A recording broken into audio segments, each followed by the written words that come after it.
Michelle, just on that one, on evaluation there, just a great comment in the chat from the handle Made from Stars. How can I deal with one moment having ambitious goals, then becoming discouraged by reality? Do I reevaluate my goals and focus on something more realistic, or keep focused on the original goal? And I mean, you were on the E there talking about evaluation. And I Yeah. guess there's a balance that you have to strike between evaluating once a year, maybe, or every 5 minutes when things go wrong. And as you say, balance that with the baby steps that give you real insights as to what you need to sort of adapt, as you tweak those goals that you're working on. Yeah. I mean, I guess also you got to think about, is the thing that's discouraging me, is it that little, saboteur in my head, or is this a real stumbling block? Is it like literally, I don't have the money, and then, okay, so I don't have the money right now.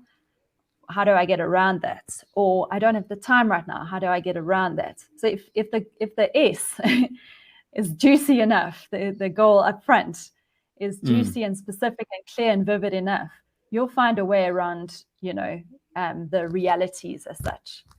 And then if for whatever reason that it's not actually possible, you being really realistic with yourself, that's when you do tweak it and see what is realistic.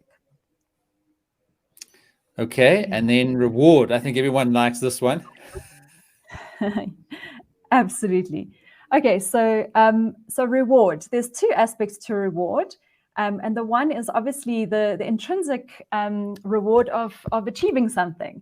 And that's like from a neuroscience perspective, that has huge impacts on the chemistry in your brain.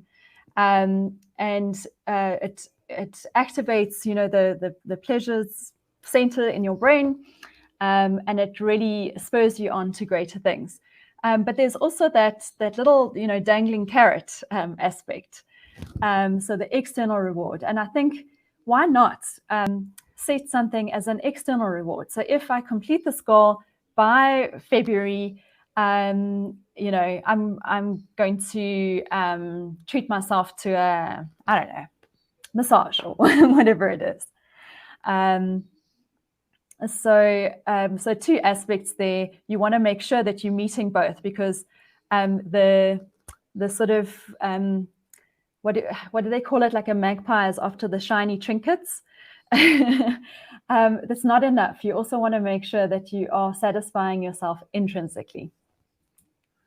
Great, Michelle. Thank you. I think that's so valuable. And lots of people are already logging into the course. So very exciting to see everyone taking advantage of that. Maybe, Michelle, before we finish off and talk about a little bit more of the sort of content and methodology of the course that people can get access to, why don't we just talk a little bit about the features?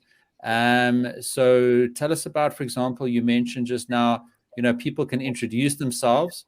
So if I have a look here, it's been wonderful to see people talking about, what they're struggling with and what they want to achieve. And the great thing is that you're visible and engaged in the course and answering people's introductions and supporting them with their specific goals. So when you go into the course, you get this ecosystem of support and encouragement, not only the video lessons teaching you the frameworks and the worksheets and the resources that you can download and use as you follow along with Michelle and complete the activities that she coaches you and teaches you to complete in the course.